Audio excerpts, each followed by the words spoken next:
What kind of 15-year-old girl watches ISIS execution videos to fall asleep at night and then murders her own mother with a kitchen knife? This isn't fiction. This happened in a quiet town in Denmark in 2014, and the truth behind it is far darker than you think. Welcome back to the channel where we uncover the darkest real-life crimes and the stories that leave you speechless. Today, we dive into the chilling case of Lisa Borch, a teenage girl whose obsession with terrorism, violence, and forbidden love ended in one of the most disturbing murders Europe has ever seen. But this isn't just a story about a crime. It's a mirror reflecting what can happen when technology, isolation, and extremism collide and no one is paying attention.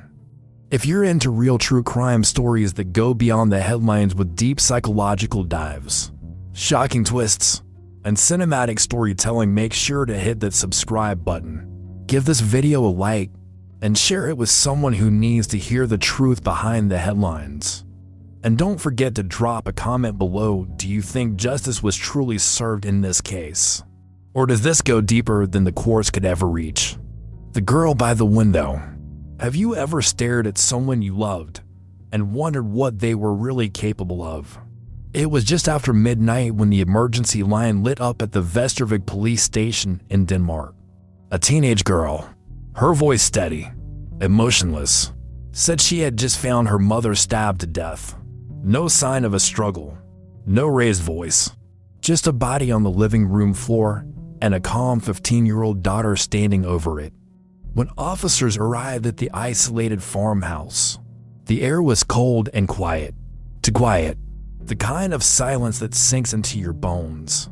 And then they saw her, Lisa Borch, standing alone by a window, scrolling through her phone. She barely acknowledged them. And her mother, Tina Remer Holdegard, lay in a pool of blood just feet away, stabbed at least 20 times. But something didn't add up. Lisa didn't cry. She didn't flinch. She didn't even ask if her mother was really gone. She just stared at the officers and said, "I think it was my ex-boyfriend. You should go find him."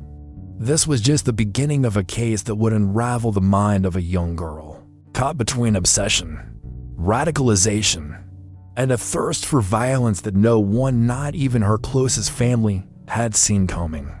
Lisa Borch wasn't the kind of girl you'd expect to see in the headlines. She lived in a small village in Kvissel, northern Denmark, a quiet, conservative town with wide fields and narrow minds. Life moved slowly here.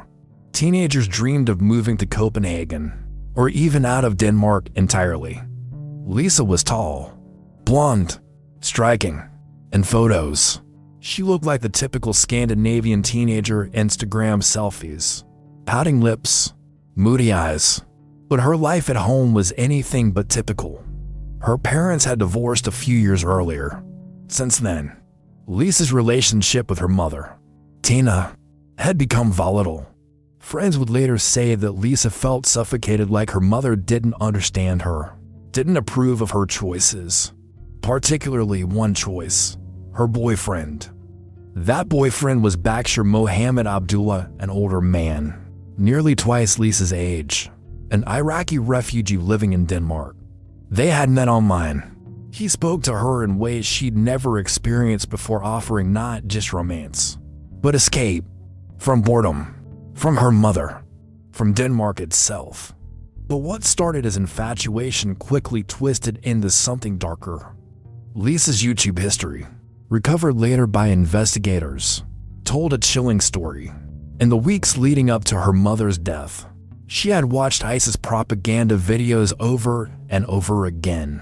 Particularly, one clip of a British hostage being beheaded by a mass jihadist. She had viewed that video at least a dozen times the night before the murder.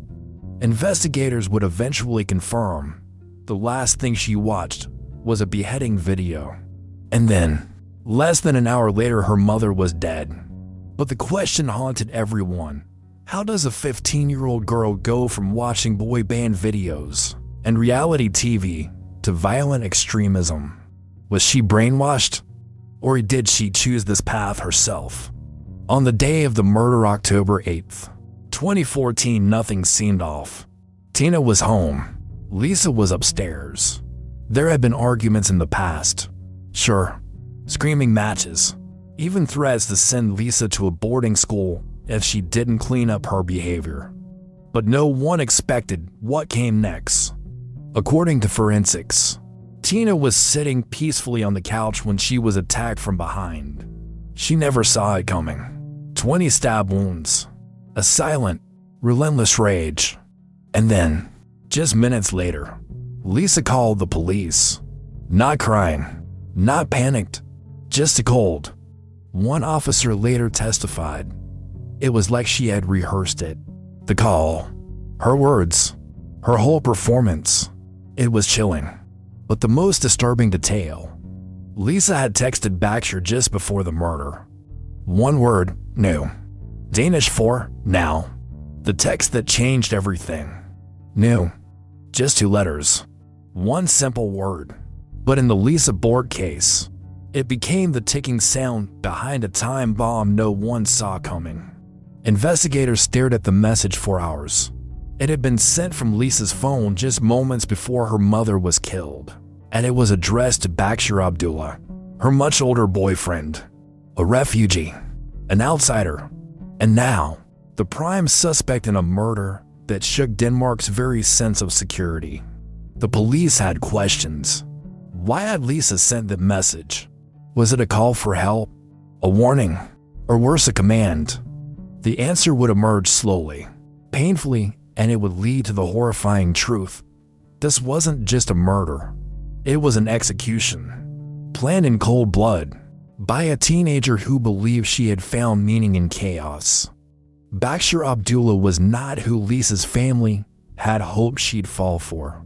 In his 20s and of Iraqi descent, he had arrived in Denmark as a refugee years earlier.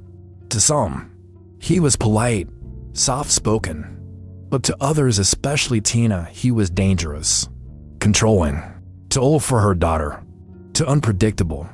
Tina had tried to break them up. She begged Lisa to stop seeing him. She threatened to report him to the authorities. Friends say she was terrified that Lisa was being groomed. But Lisa didn't see it that way. To her, Baxter was freedom, love, rebellion, everything her mother stood against. And when Tina tried to push him out of her daughter's life, she may have unknowingly sealed her fate. After Tina's body was found, Lisa played the grieving daughter, but something in her demeanor felt off to everyone. She was too composed, too controlled. One officer remembered. It was like she was reading from a script. She told us her mother had been attacked. She accused her ex-boyfriend. But when we asked her to describe what she saw, there were gaps, long pauses, like she was trying to invent it on the spot. When asked why she didn't try to help her mother, no answer. Why she was so calm, silence. Then, one detective leaned in and asked quietly, "Lisa, what does new mean?" That's when her mask cracked just slightly. Her voice trembled. "It doesn't mean anything," she whispered. But it meant everything.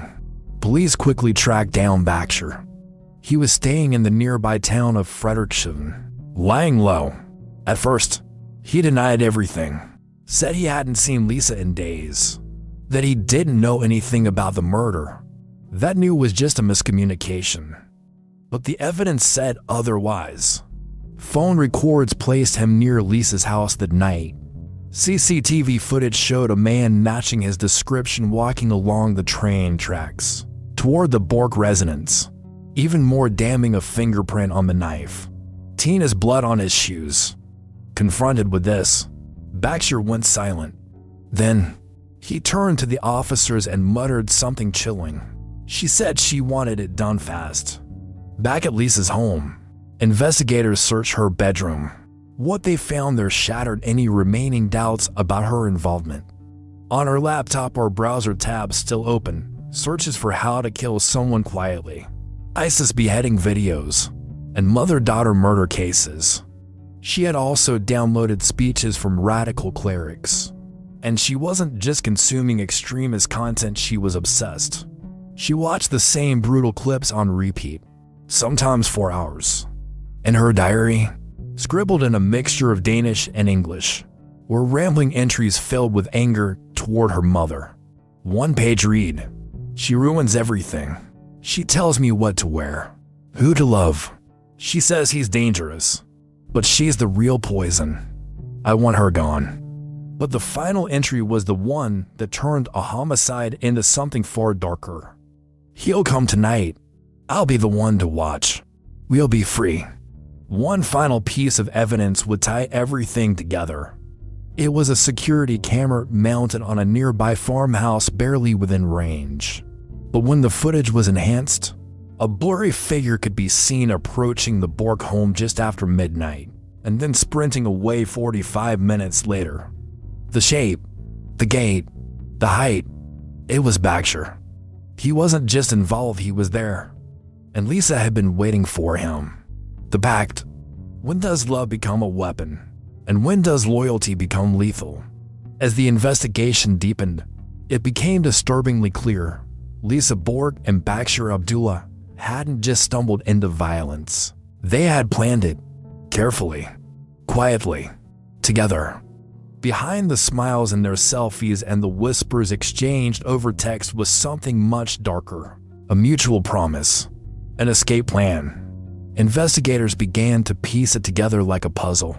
Lisa's rage, Baxter's influence, a shared hatred for Tina, and a fantasy of running away together, leaving no one behind to stop them. But love can be blinding, and sometimes, what you think is devotion is actually manipulation. Lisa had met Baxter just a year before the murder. She was barely 14. He was well into his 20s. They connected online social media, maybe a dating app, maybe something darker. No one knows the exact moment, but the moment doesn't matter. What mattered was what happened next. At first, it was a secret, then it was an obsession. Lisa began dressing differently, speaking differently. Her friends noticed her once casual posts turned cryptic, heavy with references to rebellion and martyrdom. She started praising jihadist ideology online, quoting radical sources. When her parents found out about the relationship, Tina exploded. She banned Baxter from the house, took Lisa's phone, threatened to send her to boarding school. Lisa didn't forgive her. In fact, according to court testimony, she told a classmate, "She'll regret what she did to us. She'll pay." The classmate thought it was just teenage angst. It wasn't. Lisa had waited until the house was quiet. According to forensic experts, the attack happened just before 11:30 p.m. Tina had likely been dozing on the couch when it started. She was stabbed more than 20 times. Most of the wounds were to her chest and neck, quick, frenzied, unrelenting. But here's the chilling part. Investigators later confirmed that Lisa watched. She was in the room, possibly even handed Baxter the knife. Whether or not she made the first move remains unclear. Both accused the other. But there's no doubt Lisa was there. She didn't scream. She didn't run. She didn't stop it. And afterward, she sent a series of texts to Baxter. One read, "It's done. I'm ready." Another, "Hours later. They'll believe me. I'll cry if I have to." Lisa was interrogated for hours. At first, she denied everything. She claimed Baxter must have broken in, that she had been upstairs listening to music, that she only found her mother after the fact. But her alibi fell apart quickly. Her fingerprints were on the kitchen drawer where the knife had been taken, blood on her sock, and when police recovered the murder weapon, buried hastily in the woods behind the house, Lisa's DNA was on the handle. Still, she kept up the act until one question shattered the illusion. The detective leaned forward, voice quiet but firm. "Lisa, were you in love with him?" She didn't answer, but her silence said more than words ever could. Psychologists brought in during the investigation painted a disturbing picture of Lisa Borch's mental state. They described a teenager caught between two identities. One, a normal Danish girl who posted selfies and listened to pop music. The other, a radicalized, emotionally volatile young woman enthralled by a man who saw her as both lover and weapon. One therapist said, "She was young, impressionable, desperate to be seen, and he gave her exactly what she craved: attention, purpose, rebellion." But another expert disagreed. Lisa wasn't just a victim. She made choices, calculated ones, and that makes her dangerous. It became the heart of the legal battle. Was Lisa brainwashed, or was she willingly complicit? Messages between Lisa and Baxter, recovered from a deleted WhatsApp thread, confirmed what the prosecution feared: the murder wasn't spontaneous. It was premeditated. One message from Baxter read, "She is the wall between us. We must break it." Lisa responded, "I'm ready. I'll do what I have to." They had planned it for weeks. First, Lisa would get Tina alone. Then she'd give Baxter the signal new. They'd kill Tina, bury the weapon, and run away together, possibly to Syria, where Baxter claimed they could start over. But murder doesn't guarantee freedom. Instead, it guarantees scrutiny. And soon, that scrutiny would turn to judgment. The trial. She was 15, blonde, soft-spoken. She wore sneakers and a sweater to court. But behind that seemingly innocent facade stood a teenager accused of orchestrating her own mother's execution. The trial of Lisa Borch and Baxter Abdullah began in late 2015, inside a heavily guarded courtroom in Denmark. It was one of the most disturbing cases the country had ever seen, not only because of the crime itself, but because of who had committed it. In the seats behind the prosecution sat relatives, journalists, and citizens, most of them trying to reconcile the image of a teenage girl with the words they kept hearing: premeditated, brutal, deceptive, radicalized. Lisa wasn't just being tried for murder. She was being tried for betrayal of her family, of her country, and of childhood itself. From the start, Lisa and Baxter turned on each other. Lisa claimed she had no idea Baxter would actually go through with it. She said she was manipulated, groomed by an older man who filled her head with promises of love and holy war. "I didn't kill her," she told the court. "I was scared. He said if I told anyone, he would hurt me." Her lawyers painted her as a confused, frightened girl, seduced and controlled by an extremist. They pointed to her age, her isolation, the violent videos Baxter had allegedly shown her. They said she was the victim of a predator. But the evidence told a different story. The prosecution presented hours of chat logs, browser histories, handwritten notes, and perhaps most damning, Lisa's own words, recorded during a jailhouse conversation with a friend. "I watched," she said, laughing softly. "It was like a movie. I didn't even feel anything." In that moment, the courtroom went silent. Baxter's story was just as twisted, but in the opposite direction. He claimed Lisa was obsessed with him, that she was the one who pushed the plan forward, that he didn't want to kill anyone, but she insisted, that she threatened to tell the police he had raped her if he didn't help. She was crazy, he said. "I didn't know what she would do." He denied holding any extremist views, denied being involved in radicalization, denied that the plan was ever serious. But the digital trail betrayed him. He had downloaded jihadist materials, made inquiries about traveling to Syria, told friends that Lisa was ready to be a martyr, and he couldn't explain why his fingerprint was on the knife, or how Tina's blood ended up on his coat. Both accused the other of being the true killer. But in the end, the evidence said they were both telling half-truths, which is to say, they were both guilty. Midway through the trial, a forensic psychologist took the stand. She had spent weeks with Lisa, interviewing her, watching her, analyzing her behavior. What she concluded disturbed even seasoned legal experts. Lisa was not psychotic, not mentally ill in the traditional sense. She was intelligent, articulate, rational, but she lacked empathy. She showed signs of narcissism, a fixation on control, a tendency to deflect blame, and most chillingly, she showed no visible remorse.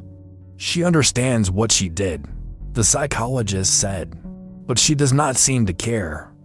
There was no breakdown on the stand, no tears, no plea for forgiveness. Just a 15-year-old girl, staring calmly at the judge, as if the whole thing were happening to someone else. On September 14th, 2015, the Danish court delivered its verdict. Lisa Borch was found guilty of murder. So was Bakshir Abdullah. Due to her age, Lisa was sentenced to 9 years in prison, with the first year to be spent in a secure youth facility. Bakshir received 13 years, followed by deportation back to Iraq. The courtroom was silent when the sentences were read. Tina Borch, a mother, a friend, a woman who had spent her last days trying to protect her daughter, was gone, and the girl she tried to save had become the very thing she feared. The reaction in Denmark was swift and divided. Some felt Lisa's sentence was too light. That 9 years was nothing for the brutal murder of her own mother. Others saw her as a cautionary tale, a product of neglect, a child failed by a system that didn't see the warning signs soon enough. But nearly everyone agreed on one thing. This case wasn't just about one family. It was about what happens when online radicalization, emotional instability, and blind love intersect, and the result is a teenager with blood on her hands. The aftermath. The sentence was passed. The headlines faded. The courtroom emptied.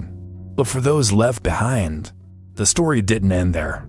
In the quiet town of Kvissel, where the murder took place, a kind of silence settled over the community, not peace, not healing, just silence.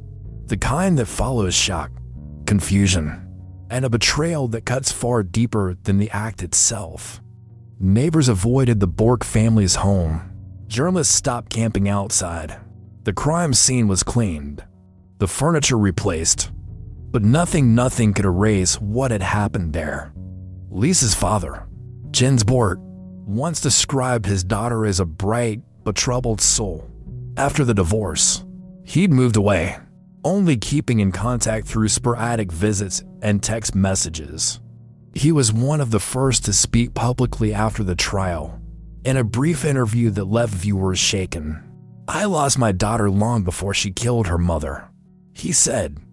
"This wasn't just about one night. This was years in the making."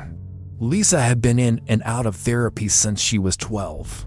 She'd struggled with self-harm, had frequent outbursts, and had even told school counselors once that she wanted to disappear. But no one, not her family, not her teachers, not even law enforcement, had imagined this ending. Tina had tried. She had called in social workers. She had reported her daughter's online behavior. She had begged her to cut ties with Bakshir, but none of it had worked. She was just a mother trying to hold on to her child. A friend of Tina's later told reporters she didn't think her child would turn around and destroy her. Lisa was placed in a secure juvenile facility, a modern building with counselors, daily routines, and structured rehabilitation programs. And yet, guards described her as cold, detached, and difficult to reach. One staff member, who later wrote anonymously for a Danish publication, recalled watching Lisa in the cafeteria. She would eat alone, humming softly to herself. Sometimes she'd stare at the other girls, not with malice but with something colder, indifference. She was given therapy, enrolled in schooling programs, even encouraged to write journals as part of her rehabilitation. Some of her writings were released to the media in 2017. "I dream about other lives, about being someone else. Maybe I was meant to be someone different, but the world turned me into this. People think I'm a monster. I'm not. I just wanted something to make sense. But whether that was insight or manipulation remained a topic of fierce debate. The case sent shockwaves through Denmark's legal and counter-terrorism systems. Lisa's obsession with ISIS propaganda, her repeated viewings of execution videos, and her flirtation with jihadist ideology raised a horrifying possibility. Could a Danish teen really become radicalized from her bedroom? The answer, it seemed, was yes. Lawmakers scrambled to update online monitoring protocols. Social services were ordered to flag any instances of teens engaging with extremist material. And for the first time, Denmark began to publicly address the risk of bedroom radicalization or isolation. Internet exposure and identity crises form a perfect storm. She wasn't from Syria, one investigator said. She wasn't from a war-torn country. She was a Danish teenager with access to YouTube, and that was all it took. As for Bakshir Abdullah, the man who once claimed to love Lisa and later claimed he was her pawn, he served just under 8 years of his 13-year sentence before being deported. He was flown back to Iraq in 2023, where Danish authorities lost track of him. Some say he tried to contact Lisa from abroad. Others believe he vanished completely, assuming a new identity and leaving Denmark's scandal behind. But one chilling fact remains. He never expressed remorse. Not for Tina's murder. Not for his role in Lisa's descent. Nothing. She wanted it, he said in his final appeal. And I gave her what she asked for. As of now, Lisa Borch is free. She served her full 9-year sentence and was quietly released at the age of 24. The Danish government has not disclosed her location, a decision made for her safety, as much as the public's. Some believe she changed her name. Some believe she left the country entirely. Others speculate she lives under a new identity, somewhere in rural Denmark, trying to build a life beyond the ghost of her past. But for those who knew Tina, or followed the case closely, the question still lingers. Can someone who orchestrated a murder at 15 ever truly be free of who they once were? A mirror to society. It's easy to write Lisa Borch off as a monster. It's much harder to admit she might be a product of the world we've built. When the story of Lisa Borch broke across international headlines, people recoiled, not just at the brutality of the crime, a daughter stabbing her own mother to death, but at how ordinary the setup seemed. A middle-class home, a girl with blonde hair and a smartphone, a quiet town, not far from the sea. A crime that didn't come from a gang or a war zone, but from the silence of a teenage bedroom. This wasn't a story from a dystopian novel. This was real, and it happened here. If you ask 10 different experts what caused Lisa's descent into murder, you'll get 10 different answers. Some say it was radicalization, an impressionable teen absorbing ISIS propaganda like poison, day after day. Others point to psychological instability, a history of self-harm, abandonment issues, and unresolved rage. Still others argue it was a case of narcissistic personality disorder, or even undiagnosed sociopathy. But beneath those labels, there's something else, something disturbingly familiar. Lisa was a teenager. She felt ignored, misunderstood. She wanted attention, power, control. She wanted love, or at least the illusion of it. Lisa wasn't a monster, said one former teacher. She was a lonely girl who thought the internet had more answers than her parents ever did. The internet wasn't just a tool in Lisa's story. It was a co-conspirator. Late at night, while her family slept, Lisa was glued to her screen watching extremist propaganda, execution videos, and twisted messages of identity and purpose. It gave her something she craved, certainty, and it fed her something even more dangerous, justification. In the old days, troubled teens might act out at school, or run away, or scream into the void. Today, they have algorithm-fed echo chambers. They don't scream into the void. The void screams back. "We've created a world," said one cyber psychologist, "where you can radicalize yourself without ever leaving your bedroom." And that's exactly what she did. Here's the uncomfortable truth. Lisa Borch isn't an anomaly. Her case is rare, yes, but not unimaginable. Across Europe and North America, youth radicalization is rising. Not always tied to terrorism. Sometimes it's mass shootings. Sometimes it's cults. Sometimes it's violent insults or far-right extremism. And it all starts the same way. A kid, a screen, a sense of not belonging, and someone or something whispering, "You're right to feel angry." And here's who to blame. Tina Borch paid the price for that equation. And she's not alone. Lisa was sentenced. She served her time. She was released into the world a free woman, in the eyes of the law. But justice isn't always measured by prison terms. Tina is gone. The Borch family is shattered. And Denmark, a country known for peace and progressive values, was forced to look itself in the mirror. They asked the same question we're asking now. Are we protecting our children or pushing them towards something we don't yet understand? What makes this story so haunting isn't just the crime, though the crime itself is horrific. It's the fact that it started in a house like yours. A girl like one you've seen at the mall. A mother trying to do her best, with no idea she was days away from dying by her own child's hand. And that ending the one with a bloodied knife. A chilling 911 call.